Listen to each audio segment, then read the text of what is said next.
Oh, hey, how's it going? Crusader here. In today's video, I'm going to be going over what happens if you don't pay your credit card bills. You don't want to miss this one. Stay tuned.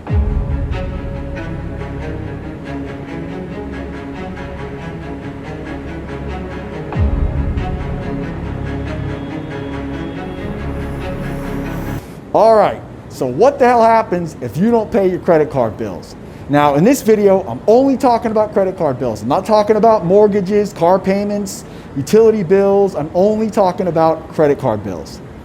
If you don't pay your credit card bills, after about 30 days is pretty much, 30 days late is when they're gonna ding your credit. Before that, they won't ding your credit. So after 30 days is pretty much like a key marker as far as if you don't pay your bills. Then they will ding your credit, and then they're gonna start calling you up, hey, how's it going? Your bank will start calling you up and trying to, hey, you forgot to, make a payment. You want to do a payment right now kind of thing. After that, if you still don't make a payment, after 60 days, they'll ding your credit again, still try to call. They may close your account down, they may not, that kind of depends.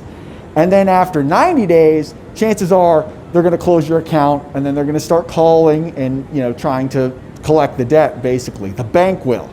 After about, I want to say 90 days, when you get into that area, they may sell the debt. Now, what does that mean, sell the debt? Well, basically, debt collection agencies are out there and they can buy debt. Like they'll go to a bank and they'll buy a bunch of debt from the bank and say, all right, he owes $5,000. Okay, well, pennies on the dollar. We'll give you, $500 for it. And if we can collect it, then we get the money. That's how they make money. So they're almost gambling that they're going to be able to get the, actually, collect the debt. But it doesn't matter because they get the debt for so cheap that, they're willing to take that risk. And I mean, the banks, they can't be bothered with trying to collect debts. They're trying to sign people up. They're trying to make money. They can't spend the time to go after people and, all that kind of stuff. They'd rather just pass it off to a third party. Banks don't they're not in the debt collecting business. I mean, this is the stuff that when I found this out, I couldn't believe it.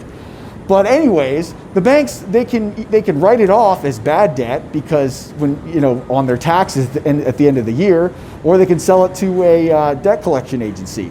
And it's pretty much, the debt collection agency is then going to try to, get you to admit to the debt, which you should never do. I mean, it's crazy. It's like when you don't make a credit card payment, it's like you do one of two things. This is my advice. Either pay your bills or don't pay them at all, because if you make half payments and stuff, that's just as good as you not paying it. You like they're not going to be, oh, well, he's trying. No, it don't work like that. You're getting your credit banged up just as bad if you're missing a payment here and there than you do if you don't pay it at all.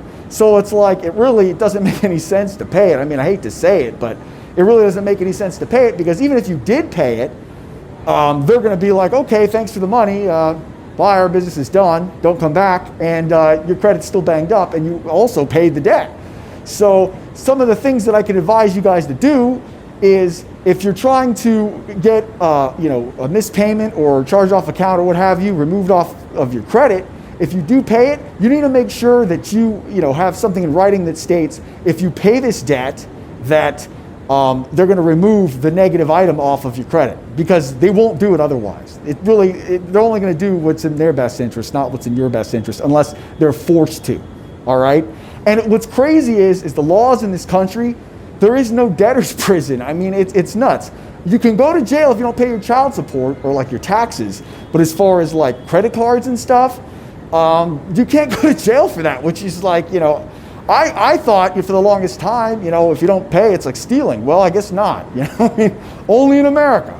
But anyways, I mean, no one's really going to say this, but it's they can't put you in jail. Now they may be able to sue you. So this is one thing that some of these other guys are like, oh yeah, don't pay your debt and you're fine. This is one thing that they're not telling you, is they can try to sue you. And what they'll do is they'll have you, they'll try to get you to go to court, and if you don't show up, then you'll be held in contempt of court, and then the judge could rule in the favor of the bank, and then they can start garnishing wages and going into your bank accounts. All right. So this is one thing. If you have assets or money in bank accounts and things like that, then you really can't ignore this. Now you can go to court, try to fight it, and say, hey, you don't have the wet ink signature that everybody's talking about that they have to prove that the debt is in fact yours. But if you don't show up, they'll automatically rule in the favor of the credit card company. So it's kind of like, what do you feel like doing as far as defending yourself against the bank trying to come after you to collect the debt? So I mean, that's just things that I know for a fact. The reason that this is allowed to go on is a lot of people don't know about this stuff. A lot of people don't know what your options are, that the laws are really stacked in your favor. And the banks know that. So they're counting on you not knowing what time it is, and they're counting on you, admitting to the debt when they call up. Another thing that you need to watch out for is when the debt collector calls you, which they will, they'll say, this isn't on a recorded line, may I speak to so-and-so. Once you admit to all that, they've got your ass. Because now it's on a recorded line, you admitted to the debt.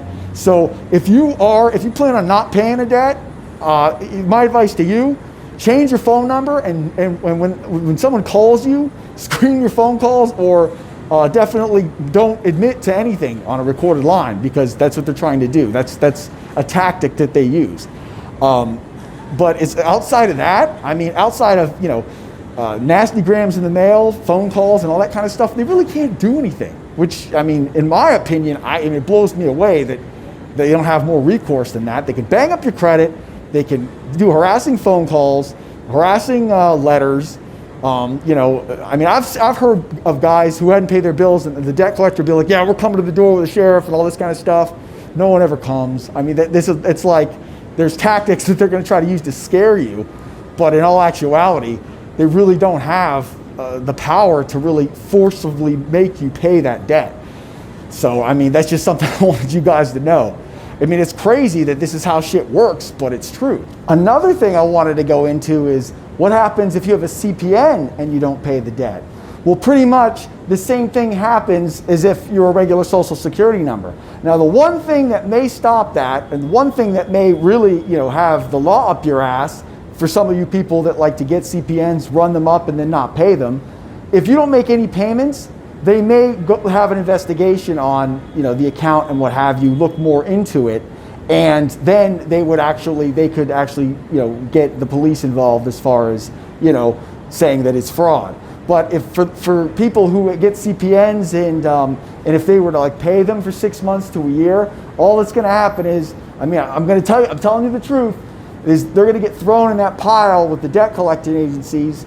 And basically, the debt collection agency, they're going to buy a bunch, like I said, and there'll be a CPN, or maybe more in that pile, and it'll piss them off because they're like, shit, I can't ever get a hold of this guy. What's up? I can't, and they, that pisses off the debt collection agencies. But as far as the banks are concerned, once that's sold, they're done. They're out of it. They're on to the next thing. They're not, like I said, they're not in the debt collection business. They're in the loaning business and making money on transaction fees and interest and all that fun stuff. So I hope this helps, okay? Don't forget to hit like and subscribe. Crusader out.